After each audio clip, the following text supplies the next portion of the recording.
अगर तुम्हारे पास दिल है तो सुनो, लेकिन अगर डर लगता है तो अभी बंद कर दो, क्योंकि ये कहानी सिर्फ उन्हीं के लिए है जो अंधेरे के बीच सच की रोशनी तलाशते हैं। मैं आर्यन आज तुम्हें एक ऐसे गांव की कहानी सुनाने जा रहा हूं जहां इंसानों से ज्यादा आत्माओं का बसेरा है, और एक तांत्रिक भैरवनाथ जिसका नाम सुनकर ही लोगों की रूह कांप जाती है।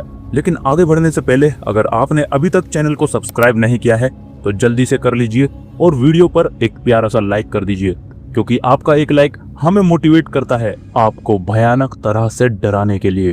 तो तैयार हो जाओ, क्योंकि आज रात तुम सो नहीं पाओगे। मेरी कार धीरे धीरे उस सुनसान और डरावनी सड़क पर चल रही थी। मेरे सामने था छायापुर, वो गांव जिसके बारे में लोग सिर्फ फुसफुसाते थे। आसमान में काले बादल छाए हुए थे और हवा में एक अजीब सी सनसनी थी। जैसे ही मैंने गांव में प्रवेश किया, मेरे शरीर में एक ठंडी लहर दौड़ गई। गांव के बाहर खड़े एक बूढ़े व्यक्ति ने मुझे रोकते हुए कहा, बेटा यहां से वापस चला जा, ये गांव तेरे लिए नहीं है। मैंने उसकी आंखों में डर देखा, एक गहरा अनजान डर। मैंने पूछा क्यों? उसने सिर्फ इतना कहा, यहां रात होते ही वो आती है और वो किसी को नहीं बख्शती। मैंने उसकी बात नहीं मानी, क्योंकि मैं यहाँ अपने दोस्त राजीव की मौत का रहस्य जानने आया था। राजीव की बदनसीबी थी कि उसकी मौत को एक्सीडेंट बताया गया, लेकिन मुझे पता था इसमें कुछ और ही था। गांव में कोई नहीं दिख रहा था, सभी घरों के दरवाजे बंद थे। हवा के साथ एक अजीब सी आवाज आ रही थी, जैसे कोई रो रहा हो। मैंने अपनी कार से उतरकर एक पुराने और टूटे हुए मंदिर की तरफ रुख किया। वहां मुझे एक अजीब सी महक आई, जैसे किसी के शरीर के सड़ने की बदबू। अचानक मैंने एक आवाज सुनी, भाग जा, नहीं तो तू भी मरेगा। मैंने पीछे मुड़कर देखा, लेकिन कोई नहीं था। फिर वही आवाज, तू यहां क्यों आया? मेरी सांसें तेज हो गई। मैंने अपने आप को संभालते हुए कहा, मैं राजीव का दोस्त हूं, मैं उसकी मौत का सच जानने आया हूं। एक ठंडी हवा का झोंका आया और मैंने एक परछाई देखी, एक लंबी डरावनी परछाई जो मेरे ठीक पीछे महसूस हो रही थी। मैं धीरे धीरे मुड़ा और वहां खड़ी थी एक बूढ़ी औरत। उसकी आंखें सफेद थी और उसके होठ काले। वो बोली, राजीव, वो लड़का, वो तो भैरवनाथ का शिकार हो गया। अगर तूने अपनी जान बचानी है तो अभी भाग जा, वरना वो भैरवनाथ तांत्रिक तुझे भी नहीं छोड़ेगा। मैं वहां से भागना चाहता था, लेकिन मेरे पैर जमीन में जकड़े हुए थे। बूढ़ी औरत ने अपना हाथ बढ़ाया और उसके हाथ में एक काला ताबीज था। उसने कहा, ले ये ताबीज तुझे उससे बचाएगा। मैंने वो ताबीज ले लिया और अगले ही पल वो बूढ़ी औरत गायब हो गई। मैं अभी भी वहीं खड़ा था जब मैंने एक गहरी और डरावनी हंसी सुनी। मैंने देखा काले कपड़ों में लिपटा हुआ एक लंबा आदमी जिसकी आंखें लाल थी। वो था तांत्रिक भैरवनाथ। वो पास आकर बोला, तूने हिम्मत की मेरे गांव में आने की, अब तुझे मेरे क्रोध का सामना करना पड़ेगा। उसका इतना ही कहना था और मैंने फौरन दौड़ लगा दी। पीछे से उसकी हंसी मेरे कानों में गूंज रही थी। मैं अपने घर वापस पहुंच गया था, लेकिन उस रात की घटना मेरे दिमाग से निकल नहीं रही थी। उस बूढ़ी औरत का चेहरा, उसकी डरावनी आवाज और वो काला तावीज हर पल मेरे साथ था। मैंने उस तावीज को अपने गले में पहन लिया, लेकिन फिर भी मेरी नींद उड़ी हुई थी। अगले दिन मैंने छायापुर गांव के बारे में रिसर्च शुरू की। इंटरनेट पर इस गांव के बारे में बहुत कम जानकारी थी, लेकिन मुझे एक पुराने अखबार का लेख मिला जिसमें इस गांव में हुई कुछ रहस्यमयी मौतों का जिक्र था। सभी मौतों में एक बात कॉमन थी, हर शव के चेहरे पर एक डरावनी मुस्कान थी, एक वैसी ही जैसी मेरे दोस्त राजीव के चेहरे पर थी। अब मैंने तय किया, मुझे फिर से उस गांव में जाना होगा, लेकिन इस बार तैयारी के साथ जाऊंगा। मैंने अपने साथ एक दोस्त जो पैरानॉर्मल एक्टिविटीज में यकीन रखता था, उसका नाम था विवेक। मैंने विवेक को फोन किया और सारी बातें बताई। विवेक मेरी बातें सुनकर गंभीर हो गया। मैंने उसे पूरी कहानी सुनाई, छायापुर गांव, तांत्रिक भैरवनाथ, बूढ़ी औरत और वो काला ताबीज। ये सारी बातें सुनने के बाद विवेक ने सिर्फ एक बात पूछी, यार ये तो बहुत डरावना लग रहा है, लेकिन मैं तेरे साथ हूँ, बता कब चलना है। हमने अगले दिन जाने का प्लान बनाया। रात होते ही मैं बेचैन हो उठा। मैंने अपनी डायरी निकाली और सब कुछ लिखना शुरू किया। शायद ये मेरी आखिरी डायरी हो। अगली सुबह हम छायापुर के लिए निकले। इस बार मैंने अपने साथ एक कैमरा, वॉइस रिकॉर्डर और कुछ सुरक्षा के उपकरण रखे।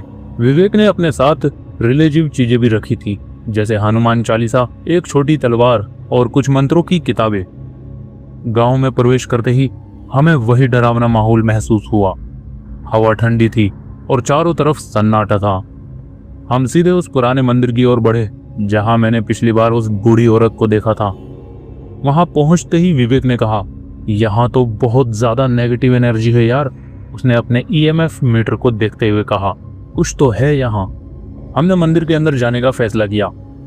अंदर अंधेरा ही अंधेरा था और हवा में धूल के कण तैर रहे थे।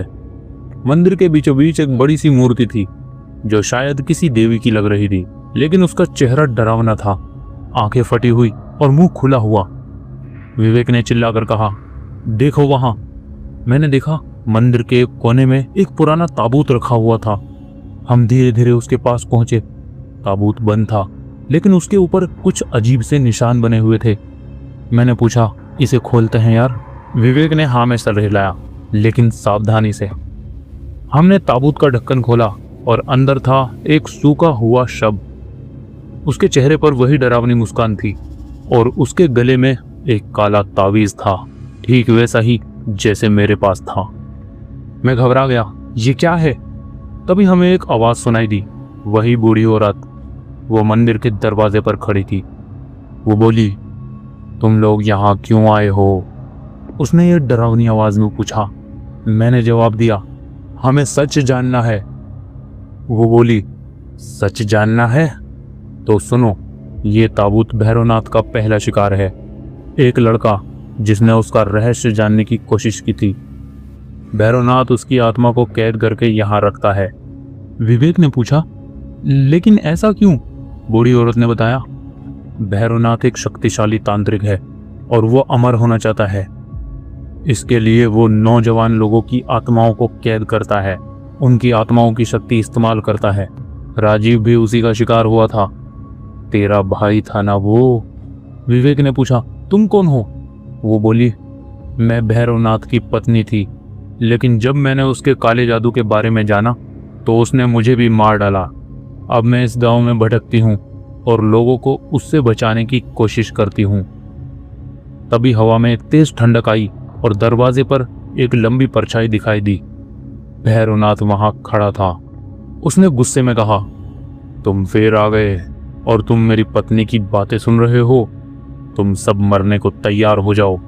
तभी विवेक ने हनुमान चालीसा पढ़ना शुरू कर दिया और भैरवनाथ पीछे हट गया, लेकिन उसकी आंखें और लाल हो गई और उसने अपना हाथ उठाया। मंदिर की दीवारें हिलने लगी और हवा में चीखें सुनाई देने लगी। बूढ़ी औरत चिल्लाई, भागो, वो तुम्हें मार डालेगा। मैं और विवेक उस डरावने मंदिर से भागे जा रहे थे।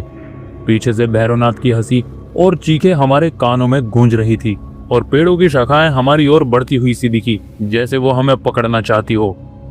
विवेक ने चिल्लाकर कहा, इधर आओ। विवेक ने मेरा हाथ पकड़ा और टूटी हुई झोपड़ी के अंदर ले आया। झोपड़ी के अंदर अंधेरा था और मिट्टी की बदबू आ रही थी। उसने दरवाजा बंद किया, लेकिन हमारे दिल की धड़कनें अभी भी तेज थी। उसने कहा था वो हमें मार डालेगा। ये मैंने हाफते हुए विवेक से कहा। विवेक बोला, रात होने वाली है और रात में उनकी शक्तियां और भी ज्यादा खतरनाक हो जाती है। तभी झोपड़ी के बाहर एक आवाज सुनाई दी। कोई रो रहा था। वो एक बच्चे जैसी आवाज थी, लेकिन उसमें एक अजीब सी डरावनी आवाज भी शामिल थी। मैंने डरते हुए पूछा, कौन है वहां? लेकिन कोई जवाब नहीं आया। रोनी की आवाज और तेज हो गई। विवेक ने अपना ईएमएफ मीटर निकाला और वो पागलों की तरह हिल रहा था। यहाँ कुछ तो है आर्यन, कुछ बहुत ही शक्तिशाली। हमने धीरे धीरे दरवाजा खोला और बाहर एक छोटी सी लड़की खड़ी थी। उसके कपड़े फटे हुए थे और उसका चेहरा पीला पड़ा हुआ था। वो रो रही थी। मैंने पूछा, तुम कौन हो बेटी? उसने रोते हुए कहा, मैं भैरवनाथ की बेटी हूँ, वो मुझे मार डालेगा। लेकिन तभी विवेक ने मेरा हाथ पकड़ा। आर्यन रुको, वो कोई लड़की नहीं है, देखो उसके पैर। मैंने नीचे देखा, उसके पैर जमीन को नहीं छू रहे थे, वो हवा में तैर रही थी। तभी वो लड़की अचानक हंसने लगी, डरावनी हंसी। उसका चेहरा भयानक हो गया और उसकी आंखें पूरी तरह से काली हो गई। वो चिल्लाई, तुम सब मेरे पिता का विरोध करने की हिम्मत करते हो, तुम सब मरोगे। असल में वो चुड़ैल थी। हम तेजी से भागे, लेकिन वो चुड़ैल हमारे पीछे थी। उसने अपना हाथ बढ़ाया और हवा में एक जादुई शक्ति से हमें जकड़ लिया। हमारे पैर जमीन से उखड़ गए और हम हवा में लटक गए। वो बोली, तुम लोगों ने उस तावीज को छुआ है जो सिर्फ मेरे पिता का है। वो गुर्राई। मैंने अपने गले का तावीज निकाला। ये तो बूढ़ी औरत ने दिया था मुझे। चुड़ैल हंसी और बोली, वो बूढ़ी औरत और कोई नहीं बल्कि मेरी माँ है और उसने तुम्हें धोखा दिया है। ये तावीज तुम्हारी आत्मा को कमजोर कर रहा है ताकि भैरवनाथ तुम्हें आसानी से मार सके। मैं हैरान रह गया, क्या सच में उस बूढ़ी औरत ने मुझे धोखा दिया था? तभी दूर से आवाज आई, झूठ बोलना बंद कर। वो बूढ़ी औरत की आवाज थी। उसने चुड़ैल की ओर देखा। तुम्हारा पिता ही सब कुछ बर्बाद कर रहा है और तुम उसकी मदद कर रही हो। चुड़ैल गुस्से में चिल्लाई, तुम्हें यहाँ आने का कोई अधिकार नहीं है। दोनों के बीच एक भयंकर लड़ाई शुरू हो गई। हवा में चिंगारियां उड़ने लगी और आसपास के पेड़ों में आग लग गई। हम इस अवसर का फायदा उठाकर भाग निकले। हमने एक पुराने कुएं के पास छिपने का फैसला किया। विवेक ने कहा, आर्यन, हमें उस तावीज को फेंक देना चाहिए, ये हमारे लिए खतरनाक हो सकता है। लेकिन मैंने सोचा, शायद यही तावीज हमें बचा सकता है। हमें भैरवनाथ का सामना करना होगा। रात हो चुकी थी और गांव में अंधेरा छा गया था। हमें पता था कि भैरवनाथ अब हमारे पीछे ही होगा। हमने उसके मंदिर जाने का फैसला किया जहां सब कुछ शुरू हुआ था। मंदिर के अंदर भैरवनाथ हमारा इंतजार कर रहा था। उसके हाथ में एक लंबी छड़ी थी और उसकी आंखें पूरी तरह लाल थी। वह हंसते हुए बोला, तुम लौट आए, अब तुम्हारी मौत निश्चित है। और ये कहकर वो हमारी ओर बढ़ा और तभी वहां पर वो बूढ़ी औरत सामने आ गई। रुको, अगर तुम्हें इन्हें मारना है तो तुम्हारी शक्तियां हमेशा के लिए खत्म हो जाएंगी। तावीज को छूने वाला कोई भी व्यक्ति अगर मरता है तो तुम्हारा काला जादू टूट जाएगा। ये सुनकर भैरवनाथ के चेहरे पर शिकस्त आ गई। उसके चेहरे पर गुस्सा था, लेकिन वो जानता था बूढ़ी औरत सच बोल रही है। उसने कहा, तुम जीत गए, लेकिन याद रखो मैं तुम्हें कभी माफ नहीं करूंगा। ये कहकर वो गायब हो गया। अब हम सुरक्षित थे। भैरवनाथ का अचानक गायब हो जाना हमारे लिए एक राहत जैसा था, लेकिन हम जानते थे कि ये एक युद्ध है जो कभी खत्म नहीं होने वाला था। वो बूढ़ी औरत जो खुद को भैरवनाथ की पत्नी बता रही थी, अब भी हमारे सामने खड़ी थी। उसकी आंखों में एक अजीब सी चमक थी। मैंने उससे कहा, तुमने मेरी मदद की, लेकिन तुमने मुझे धोखा भी दिया ये तावीज देकर। मैंने अपने गले से वो काला तावीज निकाला और उसे जमीन पर फेंक दिया। वो बूढ़ी औरत मुस्कुराई और बोली, तुम समझदार हो आर्यन। हाँ, मैंने तुम्हें धोखा दिया। ये तावीज तुम्हारी ऊर्जा को सोखने के लिए था ताकि भैरवनाथ तुम्हें आसानी से हरा सके, लेकिन अब जब तुमने इसे फेंक दिया है तो तुम उसका सामना कर सकते हो। तभी विवेक गुस्से में बोला, इसका मतलब तुम हमें इस्तेमाल कर रही थी? हाँ, अब तुम्हारे पास एक मौका है। भैरवनाथ अभी कमजोर है, उसकी शक्तियां स्थायी रूप से कम हो गई हैं। तुम्हें उसे हमेशा के लिए खत्म करना होगा। तभी मैंने पूछा, कैसे? वो बोली, उसकी गहरी गुफा में जाना होगा जहां वो अपनी काले जादू की किताबें और तावीज रखता है। अगर तुम उन्हें नष्ट कर दो तो उसकी शक्तियां हमेशा के लिए खत्म हो जाएंगी। ये सुन हमने हाँ में सर हिलाया। हमें पता था कि यह खतरनाक हो सकता है, लेकिन हमारे पास कोई और रास्ता भी तो नहीं था। बूढ़ी औरत ने हमें गुफा का रास्ता दिखाया। वो जंगल के सबसे अंधेरे हिस्से में थी। रास्ते में हमें कई बार डरावनी आवाजें सुनाई दी। गुफा के अंदर बदबूदार हवा और नमी थी। दीवारों पर अजीब से निशान बने हुए थे। हमने अपनी टॉर्च जलाई और आगे बढ़े। अचानक हमें एक कमरा दिखाई दिया जो मोमबत्तियों से रोशन था। बीच में एक बड़ा सा पत्थर था और उस पर किताबें और तावीज रखे हुए थे। यही है, विवेक ने कहा। हमने सारे तावीजों को इकट्ठा किया और किताबों को जलाने की कोशिश की, लेकिन तभी एक जोरदार हंसी गूंजी। अचानक भैरवनाथ वहां आ गया। आवाज आई, तुम सोचते हो तुम मुझे हरा सकते हो? तभी उसने अपना हाथ उठाया और गुफा की दीवारें हिलने लगी। पत्थर गिरने लगे। हमने अपने आप को बचाने की कोशिश की। विवेक ने हनुमान चालीसा पढ़ना शुरू कर दिया और मैंने तावीजों को तोड़ना शुरू किया। हर तावीज के टूटने पर भैरवनाथ चिल्लाता और कमजोर होता जाता। अंत में सिर्फ एक तावीज बचा था। वो सबसे बड़ा था और चमकदार था। विवेक ने चिल्लाकर कहा, इसे तोड़ो आर्यन। मैंने उसे उठाया और जोर से जमीन पर पटक दिया। वो टूट गया और एक तेज रोशनी फैल गई। भैरवनाथ चीखते हुए वहीं गिर पड़ा। वो चिल्लाया, नहीं, ये नहीं हो सकता। उसका शरीर अब धुएं में बदलने लगा और फिर वो हवा में विलीन हो गया। अब गुफा बिल्कुल शांत हो गई थी। हम बाहर निकले। सुबह हो रही थी और पहली बार छायापुर गांव में सूरज की रोशनी दिखाई दी। बूढ़ी औरत वहां खड़ी मुस्कुरा रही थी। तुमने कर दिखाया, अब मैं शांति से आराम कर सकती हूँ। ये कहकर वो गायब हो गई। हमने गांव वालों को सब कुछ बताया। वो हैरान थे लेकिन खुश भी। अब उन्हें भैरवनाथ के डर से आजादी मिल चुकी थी। हम वापस लौट आए, लेकिन उस गांव की यादें हमेशा हमारे साथ रही। अगर आपको ये कहानी पसंद आई है तो इसे शेयर करें और अपने दोस्तों को भी बताएं, क्योंकि डर बांटने से ही कम होता है।